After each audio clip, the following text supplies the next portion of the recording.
We are checking the panicle initiation of our rice plant. So it's a beautiful afternoon, as you can see.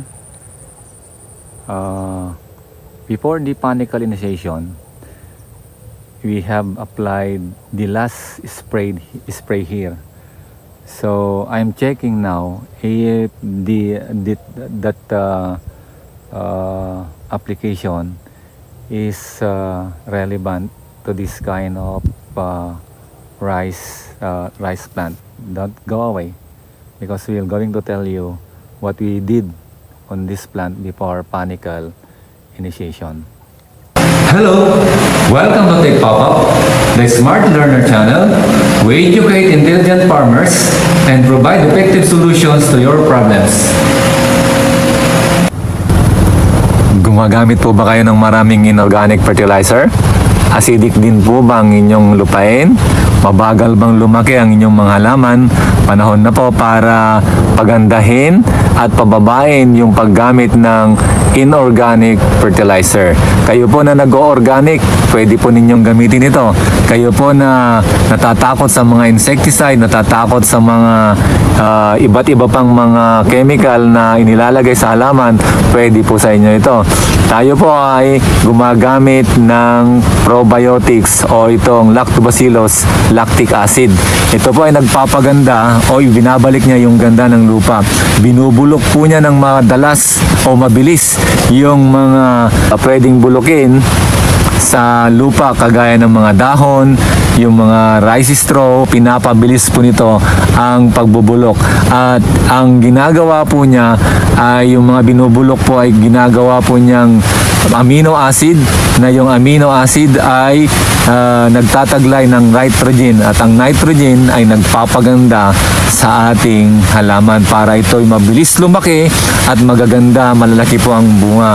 So subukan po ninyo itong ating probiotics, itong ating 3K fertilizer, at para gumanda ang inyong halaman at maibalik yung dating matabang lupa. Our rice is already 85 days old. It was sown last June 20, and now is September 15.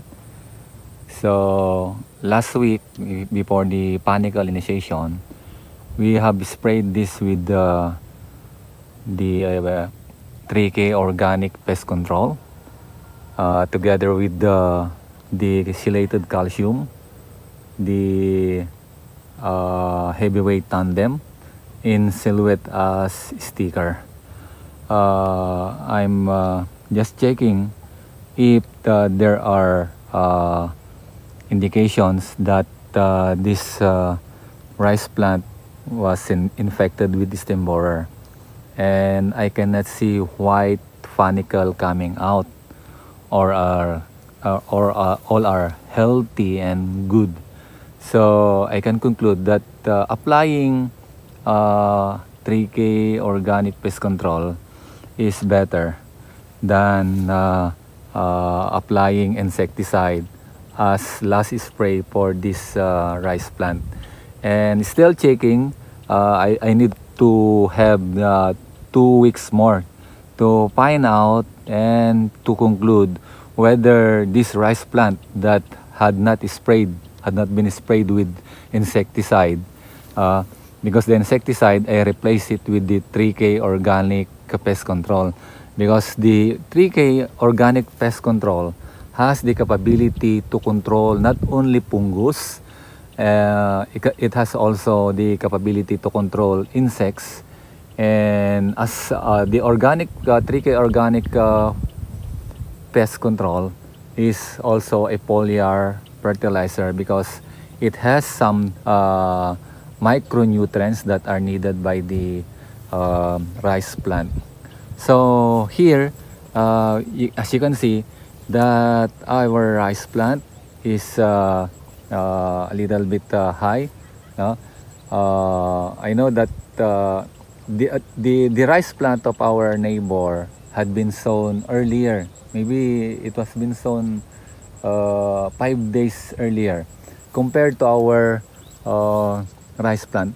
but I am wondering why this is earlier than this one. Maybe I'm assuming that maybe this rice variety is 110 days old, while this one, no, who is earlier sown, maybe this is 120 days, and our rice plant is 110 maybe, because at 85 here you can already see that almost all panicle have already initiated. They come out, no. So I'm here to check whether the panicle has white heads, or the white that is indication that it is infected by stem borer. But thank God, because I have seen none at this moment. But still, I have to confirm after 2 weeks, as I said, if the hoppers will not attack this one, because at this stage it's very smelly here.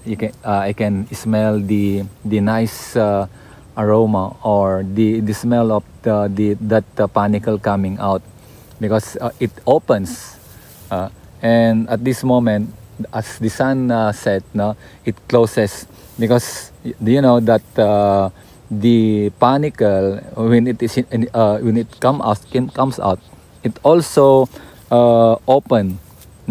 That's the time that the flower will be opening, and the seeds will be fertilized. So you can see those white that will be fertilized, that will fertilize the seeds to become fully grown as rice grain. But this one, I would like to tell you and share to you that I have also sprayed power grower here, same with Anaa, and the 3K fertilizer. I don't know why the maturity of this crop is faster compared to this to our neighbor. Our neighbor, I can see some panicle that already comes out, as you can see in the video. But in our rice, compared to our rice, majority of the panicles had already comes out.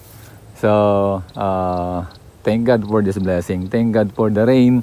Thank God for the nice condition, nice weather. That as the panicle goes out, there's no rain that will disturb, or will put some water to the seeds of this one, to the grains of this one. Because if the water will enter or penetrate the seeds of this one, it will be rotten, no. So if that's the case, you can see seeds that color some black, some brown. Those are indications that they are affected, or they are contaminated by the rain that comes out. But God is very wonderful. God is very marvelous that He was able to spare this rice field, or these grains, from those problems. So it's very nice. So continue watching our video. There are a lot of video that will tell you how to maintain, how to sow, how to put those foliar fertilizer, how to put those fertilizers so that we could harvest more and better grains quality from this rice field that we have already maintaining. So I hope that you get some idea, you get some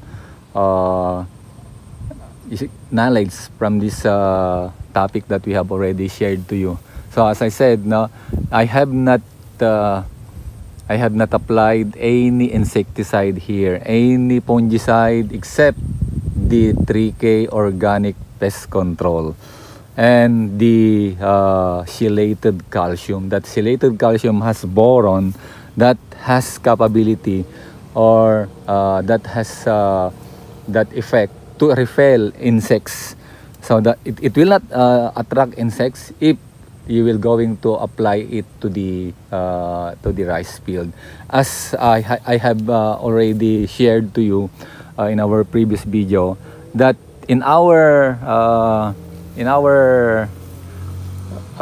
rice seedlings, at 10 days after sowing, I am spraying that chelated calcium to protect it from any insects, because at that time stage of rice seedling, it attracts insects and other hoppers. So that's the time that I'm applying that chelated calcium in order to protect those rice seedlings. And same here, same on this stage of rice, wherein a few days more it will be harvested. So maybe 2 to 3 weeks before this rice will be harvested. And it's very important that before the panicle initiation, you have already given those needed nutrients and other fertilizers that you need to put in your rice field. Like here, at 60 to 65 days, we have already given the last fertilizer, that's the urea or nitrogen. And 65 to 70 days, we have already sprayed the last foliar, the last protection for this, so that it will be become a better, or this rice will have a better yield, a better outcome, especially the quality of grains that you are expecting. It will be happen. So I hope that you will continue to watch our video, be updated here, so that you will learn more, and at the same time, as an outcome, you will earn more. So good luck to all of you. God bless.